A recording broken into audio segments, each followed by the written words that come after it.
Hey everybody, hey traders, Chris Pulver here. Welcome back to the Pulver Report. It is the 15th of January. It's Martin Luther King Day. The equities market is closed, but we still have Forex, we still have crypto open. I want to take a look and see what we're planning on for the week in the trading rooms and just get a little heads up on all markets. So first things first, we know there's risk in trading. Please know as you trade capital only.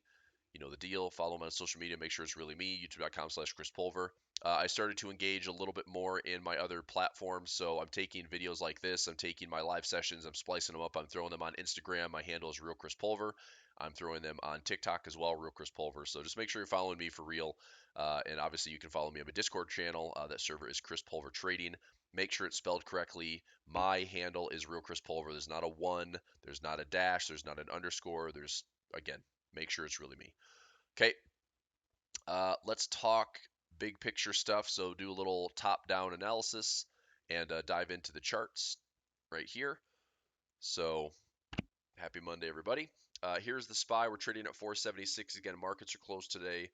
We took a trade last week in equities on demand that I really like. I want to show this technical setup. I think we talked about this on Friday.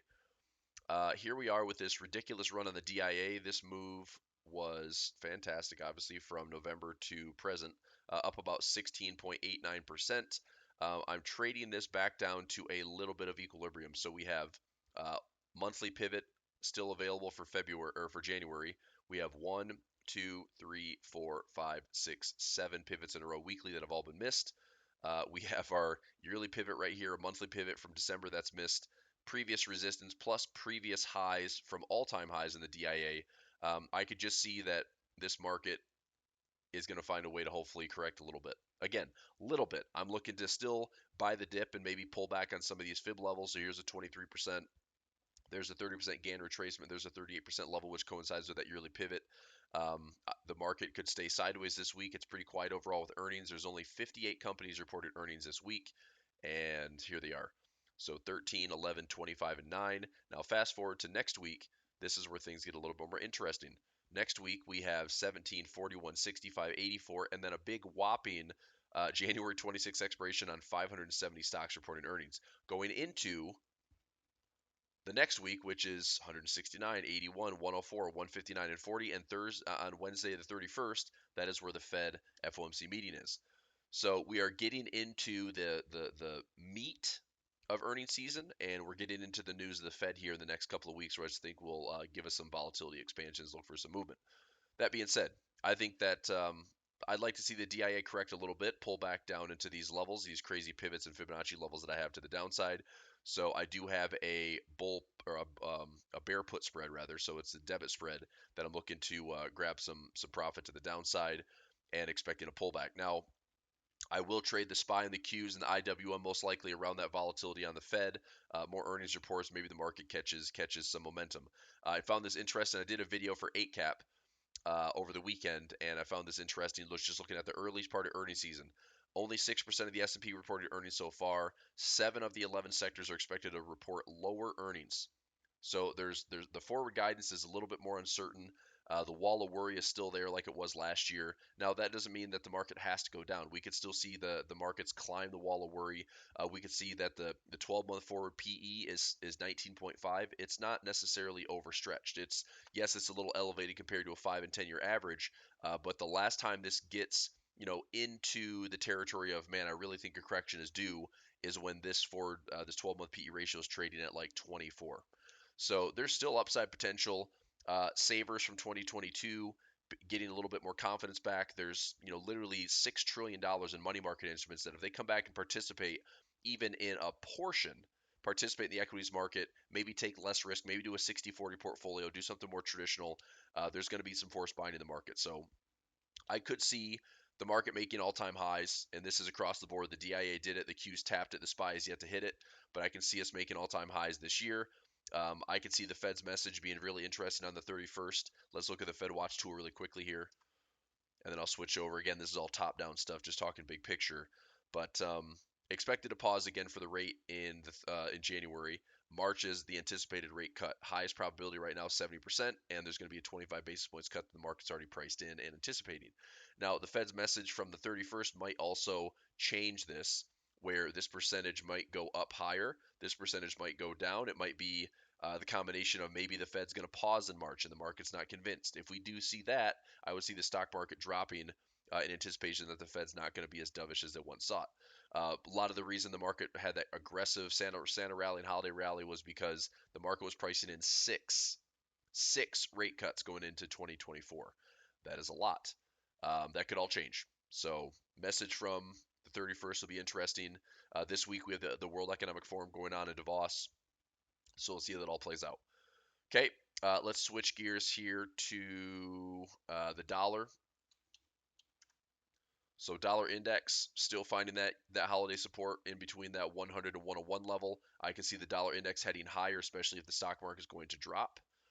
If we go into oil, oil is still not convincingly bullish. I'd like to see if oil can hold prices like it did here. Maybe have some tests of that 67 to $64 area. So we'd have, price dropping, breaking the trend line, going a little bit lower, and then catching some bid down here at these lows.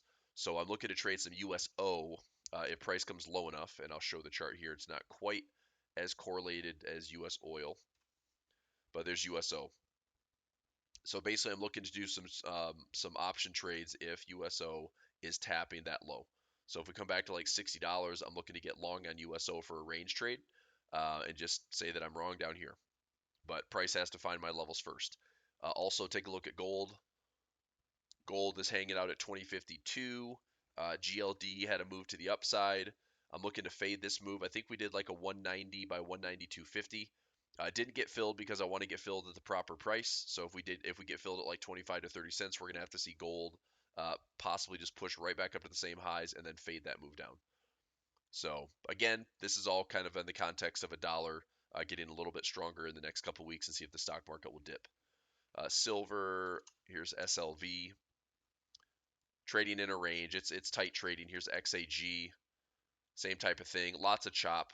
I'm not really interested in silver outside of buying more here, confirming a breakout, and then buying for a longer breakout. So I think we can get up to 30 bucks, but I'm not going to stop there. I think this swing right here, when this thing is ready, and this could be a head and shoulders, by the way. This movement on silver could be a left shoulder head to neckline. If we break above this trend, I think that move we project, symmetry on the head and shoulders. We pull back again and then project this move up. This low to high, this low to high. I'm looking for silver to go, up to like 35 bucks. All right. So watching that, let's go Bitcoin. I guess I can switch it over and say, here's crypto. Yay. Okay, so here's crypto. Bitcoin. Um, the ETFs were launched, right? We had 11 approved ETFs. I think I have a symbol list right here. Let me find it. This is the symbol list that I saw from last week. So a variety of household names, GBTC, that's Grayscale, that one's been out for a while. BlackRock's IBIT, Wisdom Tree, Invesco, Bitwise, VanEck, Franklin, Fidelity, some big custodians now offering some exposure. So, these price feeds are all brand new. We will be watching. What I'm interested in, and I talked about this in my Equities on Demand class, do any of these offer options? If they're just ETFs and there's no options to trade around them, I probably won't just dump money into them. The ones that I have traded and the ones that I like to trade right now is I'm obviously in BTC, just in Coinbase with a wallet. I'm in BITO. This is Pro Shares. And this one I can trade options. So I can trade. I have long calls. I have credit spreads. And I've got BITO. And I'll continue to trade that. If I can get dips and pullbacks, I'll add more. MARA, that's a miner. So I'm watching the mining costs. And then the rest, again, I'm in GBTC, and I'm just going to stick with that one because that was one of the approved ETFs. It's kind of one of the OGs. So I'm going to keep GBTC for right now and see if there's a bit of a pullback and correction. I'll look to add more.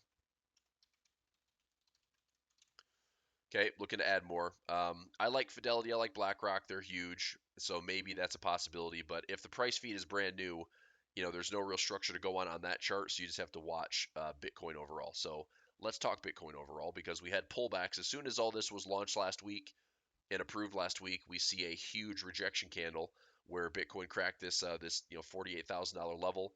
We spiked up here towards 49,000. We've retreated. Now, technically, I've talked about this the last couple weeks. I expected there to be a pullback. This chart shows it pretty nicely right in here. Overbought conditions with divergence, and we've got some pivots along the way. I would love to see from a technical standpoint, if we break this structure here, which is getting pretty close, if we just work our way a little bit lower, anything 38 or lower, I'm going to start looking for confirmation to buy more. Okay, now ideally would be I just put in a limit order here around that yearly pivot, which is around 34,000. So I will buy some more Bitcoin. That is the plan. I think that this pocket could get filled, this pivot cluster could get filled, this breakout point could get filled. But for me, if we came back into this demand zone, I don't have to be super specific and precise on my price. If I put a little bit of dollar cost averaging there, a little bit here, and a little bit here, maybe I could take an extra. I'll just make it easy. I'll put like $1,500, and I'll take 5, 5, and 5. Take $1,500, spread it out, and then build that position up and see if that wants to run in the medium to long term. Okay, we did the dollar index. Let's talk some other currency pairs.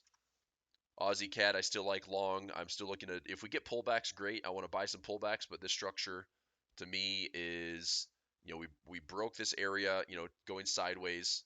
So this way, broke this structure here. If we go sideways, we could buy it low, trade the range. We could get this breakout. I'm looking for this thing to head back up in a range highs around 94. Swiss pairs, some of my favorite technicals this year, I'm just going to buy. I'm long against the Swiss except for the JPY. Now, it might take some time, but I think that this yearly pivot is likely going to get hit. So I don't know if it's going to be, holding this support and then working its way back up to that pivot. I don't know if we're going to go a little bit lower and find those all-time lows from 2020 and then have that move to that pivot. Either way, this is going to be an investment for me, dollar cost averaging. I'd say from 57, down to 53.50, down to 5,000. If I just leveled myself in with those three areas, I think there's a lot of upside potential. Plus, we have positive carry and positive rollover on this trade for right now. So that's a bigger picture trade. It's using trade size to my advantage versus putting in an explicit stop loss. But I like everything against the Swiss right now. Again, technically it could be a little scary because you're buying essentially a downtrend. But we're oversold. We've got some super strong 20, 30-year lows that I'm looking to buy into, and hopefully we just see this thing catch. I've warned traders about this. We could have a flash crash type move. We could have all this support. This market snaps back down with another flash crash, then reverses, and we get the move that we want. Maybe this is 6 months away. Maybe this is 12 months away. Maybe this puts in a top or bottom in August of this year in like a thin holiday trading time or thin liquidity time. I don't know, but I'm trading small enough that I'm trying to work through these positions. So I have an entire class dedicated to this. The portfolio is called, literally, it's Portfolio Builder. Initially, the idea was to be an FX investor and use this positive swap, positive carry stuff because I think the technicals on these are great. Yen crosses, I'm still just not touching the yen crosses. Big range on the Aussie New Zealand that I'd like to see a breakout higher, lower. It's a wedge pattern. So this to the upside, this to the downside. If we break, I think there's 400 pips of movement. We just have to find it. Just wait for confirmation. Dollar pairs, I think we're going to be range bound on the dollar, but I'm favoring some dollar strength. CAD Swiss, same thing as Aussie Swiss. I'm long. I like the yearly pivot. I'd like to see if this thing can get back above this 200 EMA and then stay there. So again, lows, lows, lows. Are we oversold? Do we get some divergence? Here is the daily chart. Here's the weekly chart. Weekly chart, I still don't have my indicators printing. The monthly chart still haven't printed yet. So what I'm looking for is this. Okay, monthly, this is the momentum indicator. It's down at fresh lows. We don't really see the divergence on the monthly. Let's go to the weekly chart. This one, maybe some subtle, it's subtle, but it's slight hidden bullish divergence right there. This one might have to go a little bit lower to make this more pronounced. But I like CAD Swiss long. CAD Yen no trade, Swiss Yen no trade. Euro Aussie. We actually took a trade last week on Pound Aussie. Pound Aussie going up, Pound New Zealand going up. So those are working out pretty nicely. Let me check my phone right now while I'm thinking about it. We bought those last week, so I will double check and see how we're doing on those trades. So portfolio positions. Pound Aussie's up 41 pips and Pound New Zealand's up 57 pips. So we'll let those run a little bit longer. We had stops in there as well. Actually, it was this. We bought it looking for this thing to head back up with another trade at the bottom. So let me get rid of the subgrass for a moment. So we bought it looking to see if the bigger move is this 1, 2, 3. This is a correction for 4. This comes back up here, maybe forms a bullish pattern, then starts to rip up for that 5th wave. So I want to take a scalp. I want to see if this is going to drift up to the upside, take out these highs or challenge those highs, and then would take some profit there. But it was going to be trade 1, trade 2, give this area some stop loss love, and then see if we can get target 1, target 2 to the upside and beyond. That was pound Aussie, pound New Zealand. Anything else on the pound crosses? Anything else on the euro crosses? Nothing really. I'll take a look at euro dollar just for analysis sake. DXY to me is sideways and range bound. I think that the euro dollar is the same way. I'm not in a spot that I like the euro dollar right now. Pound Canadian. This one, I'd like to see if the pound CAD can maybe come back up to the same levels here and fade off. So look for a range trade. Oil as well. If oil comes back to that 67 or 65 zone and we get a bounce, I could see the pound CAD being a good candidate to sell at highs. Pound yen, I'd say just leave it alone. Pound dollar. If we have a chance to sell the pound dollar at the same levels, I'd love that. If we come back up to this level here, sell this thing at like 3,000, 3,100, and then fade back down to the yearly pivot or lower, I'd see this as a range trade for the year so far. New Zealand CAD. I'm still bullish on New Zealand CAD. New Zealand Swiss, I'm bullish on that one. New Zealand yen, no trade. New Zealand dollar, range bound. I think we're going to fade back down with range trades on the DXY. Dollar CAD is pushing up through that yearly pivot. My plan for the dollar CAD is this. I've got no trade right now as we're heading back into the middle. 3,100. If we get 3,100, 3,000, I'm buying the dollar CAD. If we come back to like 39 or 4,000, I'm selling the CAD. I still like this area. This is really messy. I'm not trading it now, but if I can buy it low, sell it high, I will. So I'll just wait for these highs and lows to get filled. Dollar Swiss, I'm long, and I'm going to hold long. Yearly pivot is 87. That's another 200 pips away. I'd like to see if this one actually forms a bigger pattern. Comes through here, something like that, where we challenge the highs, make head and shoulders, or we tap the highs and make a crown pattern. But I'm looking for a bullish reversal pattern on the dollar Swiss. Dollar yen, no trade. Off the equal highs is fine. I'm not interested in trading the yen with this carry stuff and an anti-sentiment trade. The yen at some point will be great. I'm sure the BOJ will react in some way, shape, or form, change their monetary policy. But I've been stressing this for the last probably 6 to 8 months. I'm not waiting around for a central bank to make a decision for me in my trading. I'll just not trade it. Just because of the uncertainty there and the amount of pain and slippage and uncertainty that we can have is just not worth it. So I'll focus on 21 currency pairs. I'll focus on crypto and Bitcoin, and I'll focus on the equities market. Okay, that'll do it for this week's video.